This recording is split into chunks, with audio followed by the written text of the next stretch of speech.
আসসালামু আলাইকুম সুপ্রিয় দর্শক মণ্ডলী, আপনাদেরকে অসংখ্য ধন্যবাদ জানাচ্ছি। এই মুহূর্তে যে মানুষটিকে আমরা হাজির করে ফেলেছি তিনি হচ্ছেন কবি জসিমউদ্দিন এলাকার মানুষ, অর্থাৎ ফরিদপুরের মানুষ। সেই মানুষটি কিন্তু ছোট বড় অসংখ্য অগণিত পাহাড় পেরিয়ে এই 1073 ফুট উপরে এই মুহূর্তে দাঁড়িয়ে রয়েছেন। কেমন আছেন আপনিও? আপনার অনুভূতিটা কেমন? আলহামদুলিল্লাহ ভালো আছি। অনুভূতি অসাধারণ।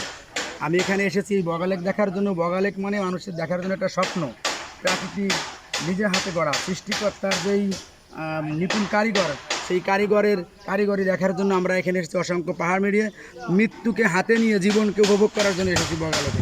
যারা বগালেক দেখতে আসতে চান আসবেন। ভাইয়ের নাম এমজিয়া ভাইয়ের সাথে যোগাযোগ করবেন। এখানে এসে এমজিয়া ভাইয়ের একটা পেজ আছে, পেজকে সাপোর্ট করবেন এবং পাশে থাকবেন। ধন্যবাদ। অসংখ্য ধন্যবাদ জানাচ্ছি সুপ্রিয় দর্শক মণ্ডলী। তবে আপনারা আসার সঙ্গে সঙ্গে একটু সাবধানতাও অবলম্বন করবেন, যেহেতু বাইক যোগে এবং যে গাড়িতে আসেন না কেন পাহাড়গুলো অনেক ঢালু, সেই পাহাড়গুলোকে আপনারা অতিক্রম করবেন এবং সাবধানতার সাথে এখানে চলে আসবেন। আপনাদেরকে অসংখ্য ধন্যবাদ জানাচ্ছি।